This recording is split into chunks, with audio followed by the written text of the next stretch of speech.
Champions ট্রফির ফাইনালে কাল নিউজিল্যান্ডের বিপক্ষে লড়বে ভারত। এই টুর্নামেন্টের তৃতীয় শিরোপার খোঁজে রোহিতের দল। অন্যদিকে তৃতীয়বার আইসিসির কোনো ট্রফি জয়ের হাতছানি ব্ল্যাক ক্যাটদের। দুবাইয়ে খেলাটি শুরু হবে বাংলাদেশ সময় কাল দুপুর ৩টায়।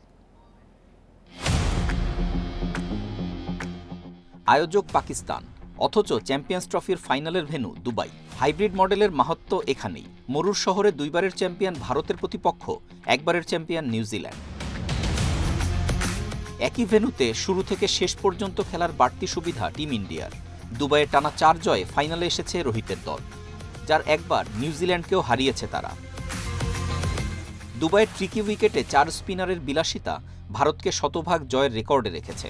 সেমির একাদশে পরিবর্তনের সম্ভাবনা নেই।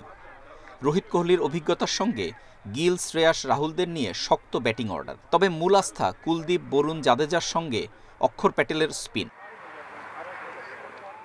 নিউজিল্যান্ড আবার ভিন্ন মেরুতে। আগের ৪ ম্যাচ ৪টি আলাদা ভেন্যুতে খেলেছে কিউইরা।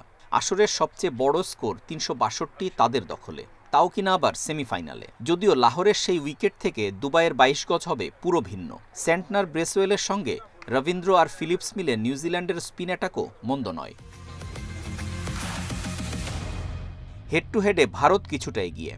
১১৯ দেখায় তাদের ৬১ জয়ের বিপরীতে নিউজিল্যান্ড জিতেছে ৫০ বার। ২০০০ সালের চ্যাম্পিয়ন্স ট্রফির ফাইনাল কিউইদের অনুপ্রেরণা হতে পারে। সেই ফাইনালে ভারতকে ৪ উইকেটে হারিয়েছিল ফ্লেমিং কেয়ার্নসরা, যা কিনা আইসিসির কোনো ইভেন্টে নিউজিল্যান্ডের একমাত্র ট্রফি। তবে এবার ভারতের বিপক্ষে কাজটা কঠিন হবে, আরও যেহেতু খেলাটা দুবাইয়ের উইকেটে। Rakibul Hasan, independent news.